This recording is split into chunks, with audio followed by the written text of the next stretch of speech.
itu kan sudah mendekati idiot yang nggak bisa apa-apa, ya kan? Akhirnya apa? Ada satu momen anak ini pada kelas 6 waktu itu biasa kelas 6 ada event lomba, lombanya itu lomba game.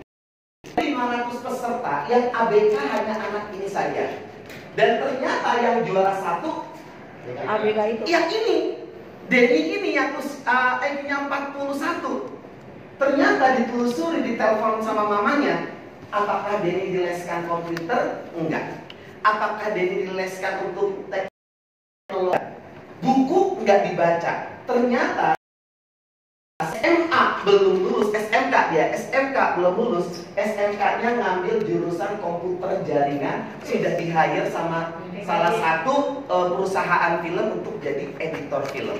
Padahal IQ-nya 41. Yang kata guru waktu itu, ini anak masa depannya seperti apa? Ya karena dinilai sama gurunya selalu IQ 0,000 kan kayak gitu. Lah kan kalau melihat tulisannya cukup dia saja dan Tuhan yang bisa membaca. Bu, tulisan anak-anak sekarang bagus atau jelek-jelek? Jelek. Karena sudah terbiasa dengan ngerti. Bu, saya dulu zaman SD, ya kan, SD, SMP, kalau SMA nggak ada kewajiban untuk tulis sambung. Tapi saya ingat banget guru saya namanya Bu Tita. Nggak boleh pulang kalau tulisan sambungnya belum rapi, belum kelar. Ya kan, sekarang ada nggak mengajarkan huruf sambung lagi? Di SD ada hanya ya, cuma 2 kali pertemuan. Anak saya kan SD, Mas ngapain? Nulis sambung. Tidak diajarkan menulis sambung seperti cara kita dulu. Langsung nulis di buku tulis, bukan pakai buku garis. Iya, langsung di buku. Ya Allah, itu satu lembar yang tertulis satu kalimat. Orangnya gede-gede, nggak salah anak. Karena gurunya tidak mengajarkan cara itu dari sisi tulisan aja, belum dari sisi membaca. Saya kemarin tanya di atas di kelas SD. Banyak ternyata anak-anak itu yang membacanya itu belum lancar.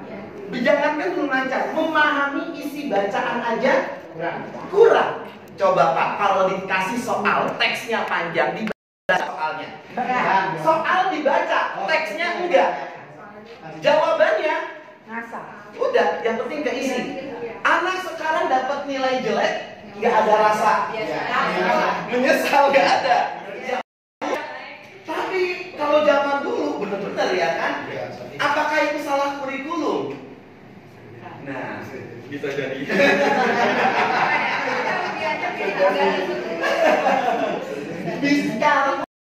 Bisa jadi ada kurikulum terlibat di sana. Dulu kenapa kok tulisannya bagus-bagus? Apalagi zaman KBK. Kasih kata dengan CBSA zamannya kan catat buku sampai habis. Padahal itu murid punya buku, tapi disuruh nyatet materi yang ada di buku. Yang namanya murid suruh ngerangkum, semuanya ditulis. Itu terjadi nggak sampai sekarang? Terjadi, padahal gurunya di guru bahasa udah teriak-teriak. Nah, yang namanya ide pokok itu adanya di awal. Bisa nggak Pak di akhir? Bisa. Dan sekarang kamu tulis yang namanya ide pokok, ya ditulislah semua. Mana ide pokoknya? Pokoknya kalau ada soal tentukan ide pokok paragraf tersebut. Anak selalu jawabannya kalimat di nomor berapa? 1. Padahal jawabannya ada di nomor 4. Karena ngejar yang namanya ide pokok ada di awal. Ada kan Bapak Ibu? Ada seperti itu. Nulis pantun aja, bikin pantun. Iya kan? Jalan-jalan. Padahal itu kan ada macam jenisnya. Enggak yang harus AB, tapi terkadang bunyi pun bisa. Misalkan ang, yang, ang gitu ya kan? Bisa. Ini anak enggak. Pokoknya bunyinya G. Sehingga disasar-sasarin dah tuh. Antara sampiran. Yang penting nyambung ujungnya walaupun kadang isinya kagak sesuai. Itu yang terjadi. Bu, Pak, pantun itu benar-benar harus dikembangkan karena itu merupakan budaya. Malaysia sudah mau mulai mencomot. Karena pantun itu kan memang betul Melayu. Malaysia pun juga dari Melayu. Betawi pun juga punya pantun, apalagi kalau dalam acara pernikahan, ya kan? Yang namanya palang pintu kan selain silat, pantun juga adu-aduan. Nah itu harus dibudayakan. Apalagi kalau SMP, kalau saya lihat materi di SMP luar biasa. Menulis itu udah bukan lagi menulis narasi, deskripsi yang biasa, tapi sudah mencoba untuk melakukan nulis kreatif dan lain sebagainya. Nah, itu tugas berat kita memang bahasa Indonesia. Terkadang gurunya juga begini, termasuk saya. Ini caranya gimana ya? Biar bisa anak-anak itu paham dengan bahasa Indonesia. Tidak hanya dia paham dengan bahasa Inggris, tapi paham dengan bahasa Indonesia yang menurut saya kompleksitasnya itu lebih tinggi dibandingkan dengan mata pelajaran yang lain. Karena mata pelajaran bahasa Indonesia kan sebagai penghela untuk melingkupi semua mata pelajaran yang lain. Kalau dia tidak paham maksud yang terdapat di dalam teks, at least dia belajar IPA, dia nggak ngerti bahasa Indonesia, dia nggak akan paham. Maka kunci di bahasa Indonesia adalah utamanya. Nah, balik ke sini Bapak Ibu semua, ketika profil pelajar Pancasila bukan menggantikan 5 karakter yang ada ke-13. Kenapa sih kok kurikulum Merdeka ini ada P5? Kalau kemarin sudah belajar dengan Bu Upi, bahwasanya kan ada CP di kurikulum Merdeka. Kemudian kita turunkan menjadi TP, kita turunkan, alurkan menjadi ATP, kemudian ke modul ajar. Bapak Ibu PR lagi untuk di kurikulum Merdeka, ya kan? Kayak bahasa Indonesia, susah tidak menganalisis CP menjadi TP. Susahnya luar biasa dibanding matematika. Kalau matematika jelas, membaca bilangan cacah sampai 100, materinya ada, kompetensinya ada. Kalau bahasa Indonesia ini nih zaman banget, ngarang sendiri. Ya kan, akhirnya teman-temannya kemana? Lu punya kagak? Akhirnya kemana lagi? Kalau temen kagak punya, bisa nonton, udah lihat aja, ngikutin aja apa yang ada di buku kan gitu. Udah. Salah nggak kita? Udah. Karena Bapak Ibu di kurikulum Merdeka itu 3. 1, Bapak Ibu boleh mengembangkan sendiri perangkat ajar dari TP sampai ke CP dan ATP dan modul ajar, boleh kembangkan sendiri kalau lagi rajin. Ya, kalau lagi rajin, lagi mood gitu ya kan. Kalau rajinnya agak berkurang, pilih nomor 2. Apa tuh nomor 2? Bapak Ibu boleh mengadopsi, mengembangkan yang udah ada, download aja dari PMM. Oh, di PMM listnya warna biru, udah saya pengen ganti warna pink, boleh? Ya kan? Intinya gak ada perubahan. Di PMM itu dilegalkan Bapak Ibu. Boleh. Yang penting namanya Ya, di PMM modulnya kata-katanya murid, kita ganti peserta didik. Udah modifikasi kan? Udah ATM. Itu kalau rajinnya masih ada. Ternyata Bapak Ibu tuh sibuk banget. Udah pilih yang ketiga. Unduh, print. Dibolehkan karena itu amanah dari kementerian. Boleh. Jadi kalau seandainya ada yang minta kita suruh mengirim sendiri, karena apa? Di permennya, perangkat ajar dari 3 itu yang menentukan adalah guru sesuai dengan kemampuannya, bukan kemampuan kepala sekolah, apalagi pengawas kan kayak gitu. Kemampuan kita mampunya baru sampai mana? Oh, ternyata kita mampunya baru sampai sini. Karena kita belum tahu nih Bapak Ibu nih, 2024, iya kan? Ini kan kurikulum Merdeka akan dievaluasi nanti di tahun 2024. Ketika sudah ada output dari lulusan yang menerapkan kurikulum Merdeka. Di sini ada sekolah penggerak? Ada Ibu ya? Capek Bu?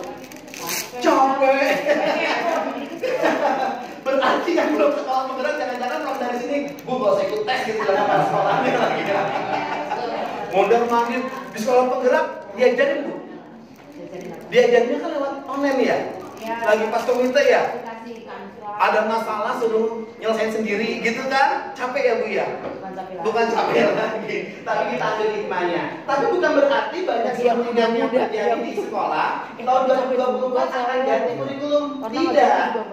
Tapi akan dievaluasi apakah kurikulum Merdeka ini akan langsung diserentak secara nasional atau akan direvisi. Tapi kalau untuk diganti atau kembali ke kurikulum 2013 itu tidak. Paling tidak nanti akan diganti CP-CP-nya. Tapi saya memaklumi, guru bahasa Indonesia itu yang paling berat kalau menganalisis CP.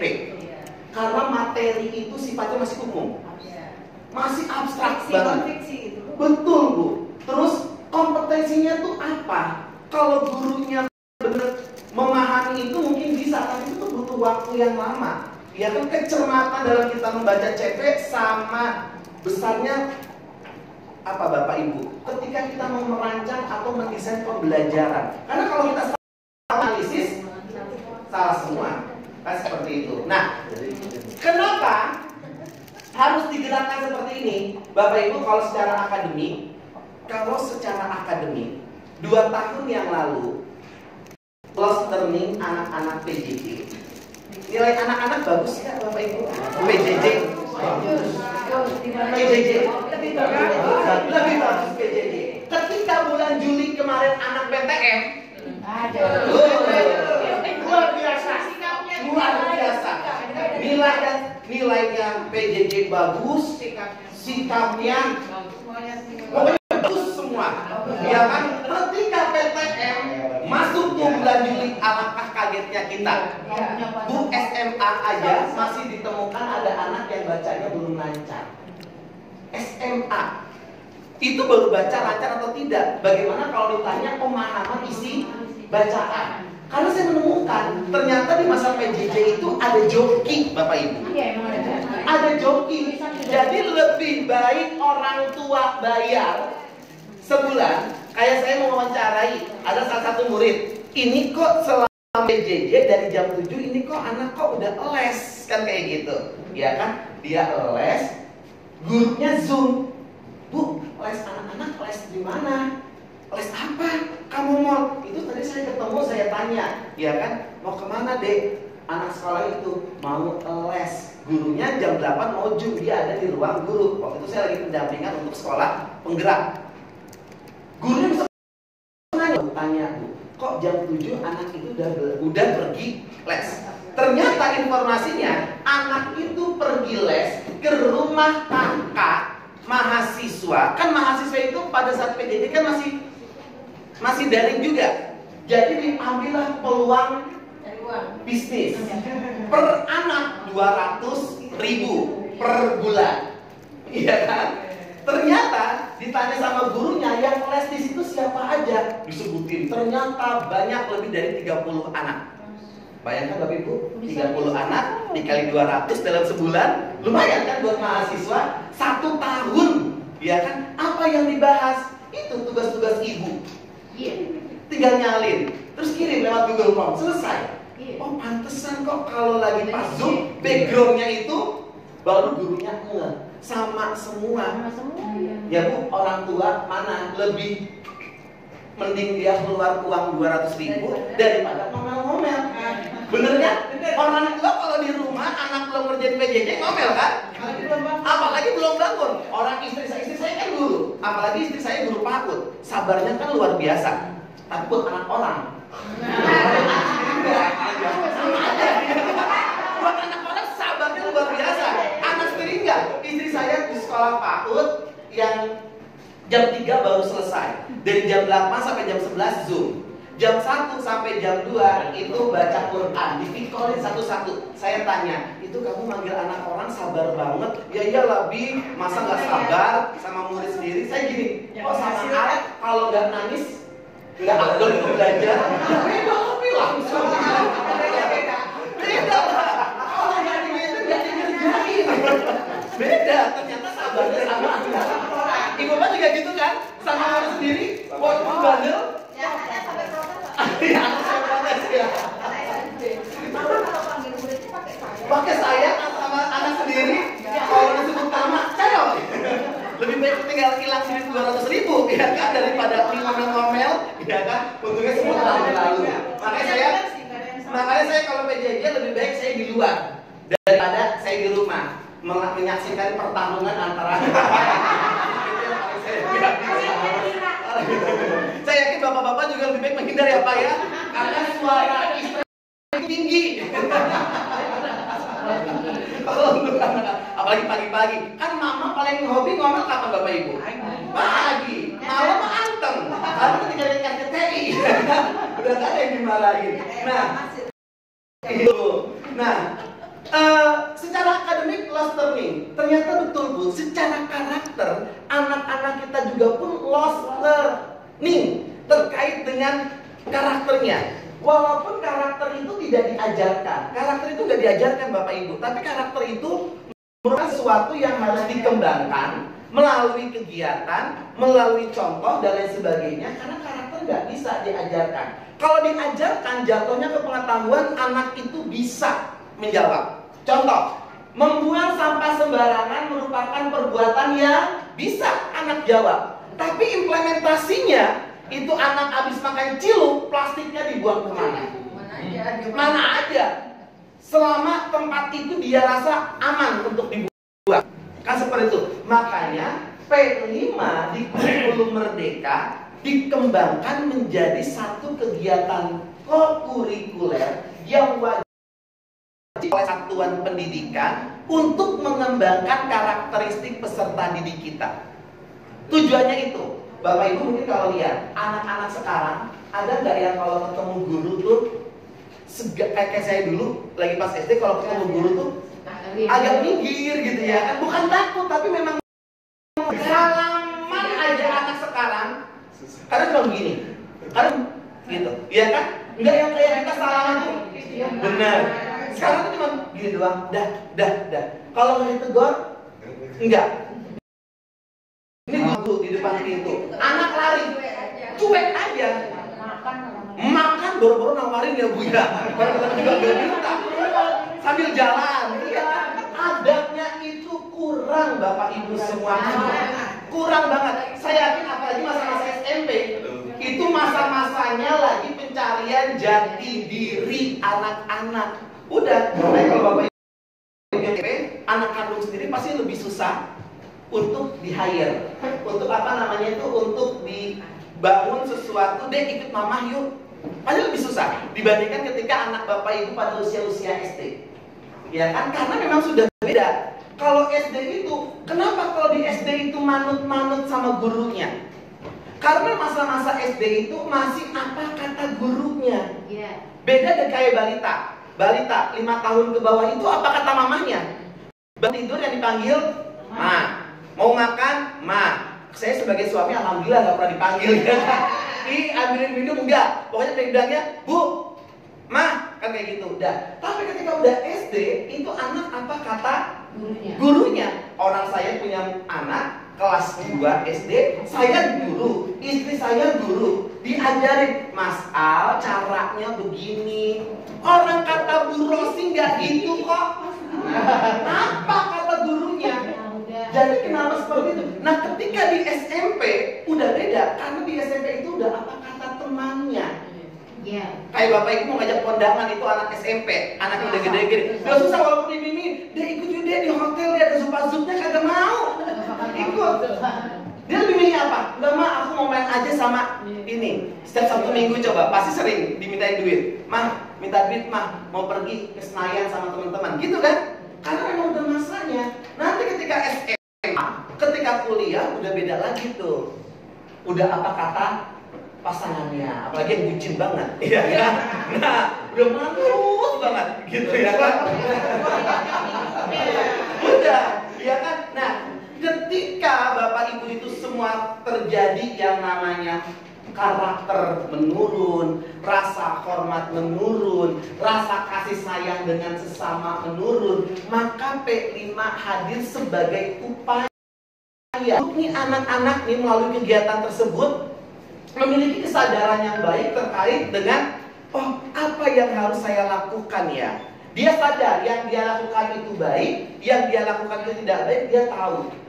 SMP itu masa-masanya yang benar-benar transisi dari anak ke remaja. Yang kelas 3-nya transisi lagi dari remaja menuju dewasa. Itu udah PR banget. Kalau fondasi awalnya, apalagi agama sebagainya nggak kuat, apa yang terjadi Bapak Ibu? Ya udah, anak itu ikut arus banget.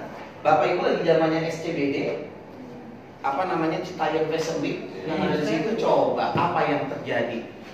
Banyak anak-anak remaja tulang lunak yang di situ, yang dimulai gitu, laki-laki tapi keriting. Coba, itu dengan PD-nya bikin TikTok dan lain sebagainya dengan ditanya, luar biasa. Itu anak itu ngerti, anak itu paham. Saya tanya lagi pas saya observasi, nak, kamu kenal yang namanya JJ? Kenal. Slebeo. Kamu kenal yang namanya ini? Kenal.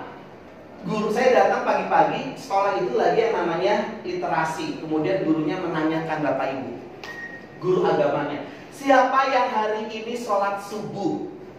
Bapak Ibu, dari 469 anak yang angkat tangan tidak lebih dari 20 anak untuk mendapatkan informasi. Ternyata anak-anak tersebut tuh kurang. Laporan dari guru agamanya lagi, ya gitu, kamu mau di sini mah. Itu kemarin aja ujian praktek dari 64 anak aja, baca Quran aja cuma 9. Itu yang bisa. Bahkan ada yang nggak kenal huruf hijaiyah, ya kan? Yang jelas-jelas itu merupakan satu, ya kan, amalan baik buat anak. Ternyata hal itu ditanya, kenapa kok kamu nggak ini? Ya orang mamah nggak nyuruh. Berarti kan ada pembiaran di rumah. Bapak Ibu, terjadinya masalah di sekolah itu sebenarnya muaranya di mana, Bapak Ibu? Di rumah dan lingkungan. Tapi dia bawa ke sekolah, dan karena berkumpul dengan teman-temannya, plus ada peluang untuk melakukan hal tersebut. Maka disinilah upaya dari kementerian, yuk kita gunakan yang namanya momen P5. Tapi saya nggak mau ngeberatin guru nih, saya nggak mau nambah beban guru. Makanya jam belajar bahasa Indonesia intranya berkurang kan? Kalau di kurikulum Merdeka berkurang, bukan berkurang sebenarnya, tapi dialokasikan 20 sampai 30% untuk proyek P5. Tujuannya untuk apa? Yaitu tadi, untuk mengembangkan dimensi profil pelajar Pancasila sesuai dengan kegiatan-kegiatan yang Bapak Ibu lakukan. Jadi P5 itu bukan kegiatan kayak Bapak Ibu guru bahasa Indonesia. Ada berapa? 20% dari setiap mata pelajaran bahasa Indonesia. Taruhlah ada 10 JP dalam 1 tahun, misalkan. Bukan berarti kewajiban guru bahasa Indonesia melakukan proyek P5, enggak. Karena proyek P5 adalah proyek sekolah, yang dimana proyek P5 itu tidak harus dikaitkan dengan mata pelajaran. Dia itu berdiri sendiri. Kapan? Oke, sekolah kita akan mengadakan P5 dengan tema gaya hidup berkelanjutan. Apa yang harus kita lakukan? Kita pengolahan sampah deh, misalkan kayak gitu. Kita daur ulang sampah biar menjadi barang-barang yang bermanfaat. Tujuannya untuk apa dimensinya? Oh iya, ada beriman, bertakwa kepada Tuhan Yang Maha Esa. Ada dimensinya, ada elemennya, ada sub-elemennya. Cinta kepada alam. Dengan cara apa? Dengan cara kegiatan ini, gurunya menginformasikan. Nah, kalau kamu habis jajan di warung, ini botolnya ini nih, ya kan? Botolnya ini jangan langsung dibuang. Bisa kamu manfaatkan. Yuk gunting atasnya, jadikan dia tempat pensil di meja kamu. Gitu. Kenapa hal itu harus dilakukan? Ingat, ini plastik. Plastik itu apa? Sesuatu bahan yang sangat sulit diurai, butuh waktu jutaan tahun. Kalau tanah kita di banyak yang namanya limbah plastik, apa yang akan terjadi? Pencemaran. Pencemaran apa? Tanah jadi nggak subur, air jadi tidak baik. Kayak Jakarta Barat ini sudah banyak menggunakan air pump apa air sumur, Bapak Ibu? Air pump. Kenapa? Kalau saya lagi pas waktu itu pendampingan Jakarta Utara, itu parah banget. Parahnya luar biasa di dekat daerah Merunda, itu benar-benar airnya itu untuk dikonsumsi aja itu udah nggak bisa. Karena apa? Rasanya tuh bener-bener antara campuran kaporit, asin, udah payau, udah nggak bagus. Nah, itu kan gara-gara apa? Gara-gara dampak aktivitas manusia yang, nah, lama-lama tertimbun, akhirnya terjadilah pencemaran. Yuk kita lakukan. Dimensi apa yang akan dipupuk? Oh, dimensi beriman. Anak membuat ini menjadi tempat pensil dan lain sebagainya, dimensi kreatif. Kemudian anak mengerjakan ini dengan cara, oke nak, lakukan sampah-sampah yang kamu sudah kumpuli untuk dibuat barang-barang secara berkelompok. Masuk deh kegiatan bergotong royong. Jadi tujuannya adalah itu. Karena apa Bapak Ibu semua? Ini Ki Hajar Dewantara. Ya. Kenapa nggak ngomong? Dari tadi? Iya. Dari tadi. Tadi belum. Sekarang enggak. Nah, oke. Nah, kenapa Bapak Ibu? Ini dari Ki Hajar Dewantara. Ada satu poin yang pas banget. P5 itu harus dilakukan karena anak harus mengalami pengetahuan. Karakter itu bisa tumbuh, anak itu bisa tahu ini baik, ini tidak ketika dia mengalami hal tersebut. Bapak Ibu di sini yang pernah mengalami jadi ibu untuk mengurus anak balita, pasti punya momen di mana Bapak Ibu mengatakan, "Dek, jangan main api, nanti panas." Anak tetap main nggak? Main. Ketika dia sudah terkena panasnya, baru dia sadar, oh iya panas, ya kan? Besoknya dia main lagi, tapi nyuruh siapa? Nyuruh ibunya nyalahin. Nyalahin dia tinggal tiup, nyalahin lagi tiup. Ketika dewasa, apakah dia punya traumatik terhadap api? Enggak. Dia bisa main kembali. Perasaan, ya karena dia sudah tahu, oh itu panas. Berarti yang harus saya lakukan adalah hati-hati, megang ujungnya, itu yang pas dan lain sebagainya. Karena anak sudah punya mengalami pengetahuan. Konsep panas akhirnya dia dapatkan sendiri. Beda lagi dengan obat, coba. Yang punya anak kecil ketika minum obat, pahit kan? Tapi sebelum dia minum obat, dia kan main pelan-pelan aja. Pertama kali minum obat dia pasti minum. Karena belum tahu obat itu pahit. Ketika satu momen dia sakit lagi, kemudian orang tua yang ngasih obat lagi, dia udah punya pemahaman, pengetahuan. Wah, ini obat pasti pahit. Emaknya ngebohongin, nangis deh rasanya. Tetap dia nggak percaya. Akhirnya emaknya mau megang ini, emaknya megang tangan, dimasukin kan, dicekokin kan, itu. Iya kata ya. Itu karena apa? Anak udah punya konsep obat itu pahit. Ini karakter itu tuh begitu. Ada bapaknya kalau ada obat, dikasih coklat. Nanti dikasih coklat. Sakit demamnya sembuh, muncul penyakit baru gigi. Pahit. Jadi malu. Ini pahit ya nak. Ini tahu dia pahit. Dia mau. Dikasih madu kayak anak saya. Bener-bener kalau di depan matanya itu harus diaduk dulu pakai gula. Udah, biarin. Daripada anak kita nggak mau minum, walaupun dicekokin gini yang dikopeknya lebih banyak dibandingkan ya. Itu kan luar biasa banget. Karena apa? Anak udah punya tahu ini. Coba bayangin Bapak Ibu, ketika di rumah tidak diajarkan satu kebaikan, di SD tidak diramut antara lingkungan gurunya mendukung untuk anak berbuat baik. Apakah yang terjadi pada anak itu ketika berada di SMP? Udah melekat sesuatu itu dalam diri anak, iya kan? Sudah melekat. Bapak Ibu, saya punya waktu itu pengalaman anak itu sampai dibilang klepto, ya kan? Artinya suka ngambil barang orang lain. Karena awalnya pembiaran, cuma pulpen. Dek, itu pulpen itu, iya. Udah orang tuanya ngadu ke gurunya. Cuma tidak ada tindakan anak itu punya teman kamu, nggak boleh diambil. Cuma gurunya apa? apa? Balikin pulpennya. Nggak ada nasihat yang memberikan pemahaman. Ya akhirnya kan anak itu apa?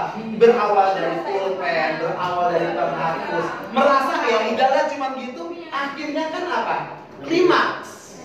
Motif itu akhirnya susah untuk diubah. Kalau anak motifnya sudah kerem itu bahasa apa ya? Udah tebel, ya kan? Itu udah susah dihapus. Makanya masa-masa yang pas ketika di SD, di TK atau di balita itu masa-masa yang pas untuk pengembangan karakter. Di SMP itu tinggal melanjuti proses pengembangan karakter terkait dengan level anak tersebut. Jadi ini P5 itu mengambil dari falsafahnya Ki Hajar Dewantara. Anak itu harus mengalami pengetahuan.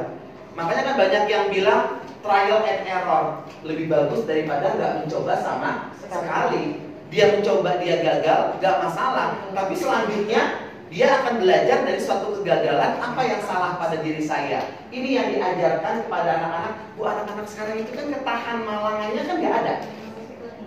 Daya juangnya itu nggak ada. Mau enak terus.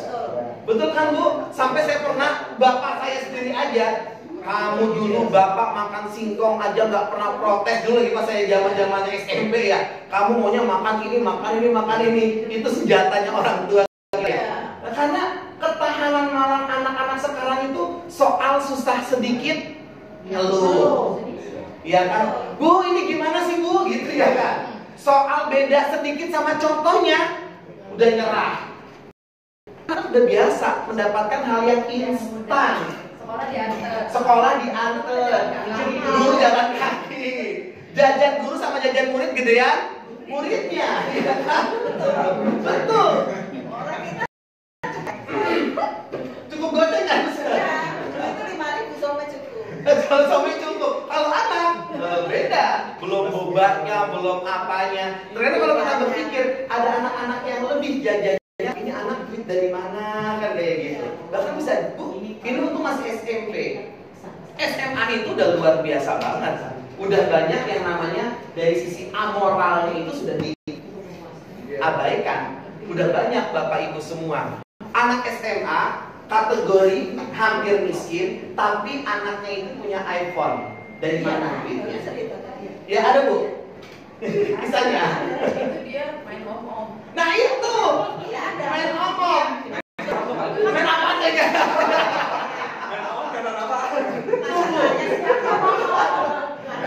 Nanti ujung-ujungnya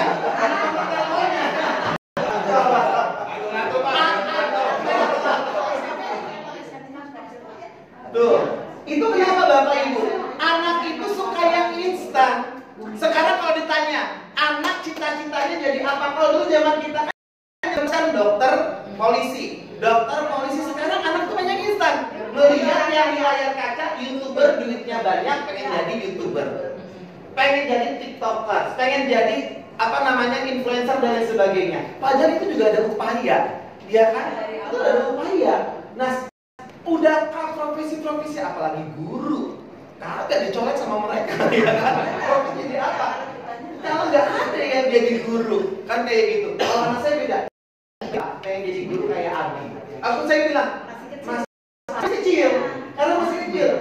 Gara-gara lihat apa? Kita lihat Abi suka beliin jajan.